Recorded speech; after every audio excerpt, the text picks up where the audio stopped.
This shows up in many Christian and non-Christian writings, even scholarly pieces. Yet the evidence against this assertion is quite definitive. The normal reason that people assume this is that the Old Testament makes a statement that slaves are property.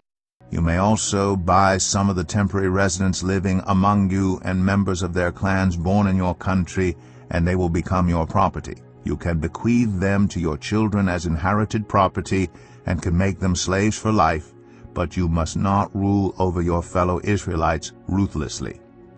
And then they use the selling a daughter passage in Exodus 21:7. If a man sells his daughter as a servant, she is not to go free as male servants do. So, I guess they conclude that women were considered property thereby. There are 5 problems with this. First, the property passage only applies to non-Israelites. See the end of the passage. Any buying and selling of Hebrew persons was more of an indentured servant relationship that could only last for 6 years. If you buy a Hebrew servant, he is to serve you for 6 years, but in the 7th year he shall go free, without paying anything. These servants are never called property in the Old Testament.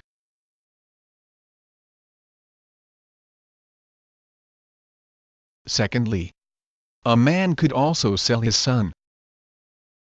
Although we are of the same flesh and blood as our fellow Jews, and though our children are as good as theirs, yet we have to subject our sons and daughters to slavery.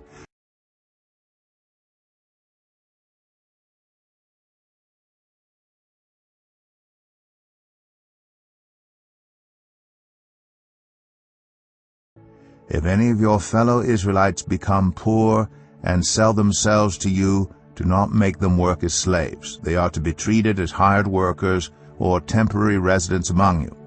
They are to work for you until the year of Jubilee. Then they and their children are to be released, and they will go back to their own clans and to the property of their ancestors, because the Israelites are my servants, whom I brought out of Egypt. They must not be sold as slaves. What this obviously means is that the selling relationship had nothing to do with gender. An interesting thing is that a man could sell himself into servanthood. His son, even his daughter. But he could not sell his wife. Thirdly, it should be noted that the passage used in the objection, the selling a daughter one, is actually a protection passage for the woman. There are severe abuse restrictions placed on that transaction that do not occur in the descriptions of selling sons or self. God built some protection clauses in for his daughters. Fourthly, who ever heard of property owning property? Yet women in the Old Testament gave their personal belongings as offerings, made vows, often involving possessions. They were required to make restitution for crimes. Unmarried daughters could inherit property. Female servants could buy their own freedom, receive revenues from land, possess nice homes, sell property. Sounds more like they were owners than ownees to me.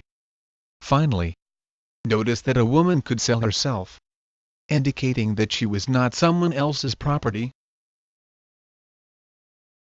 If any of your people, Hebrew men or women, sell themselves to you and serve you 6 years, in the 7th year you must let them go free.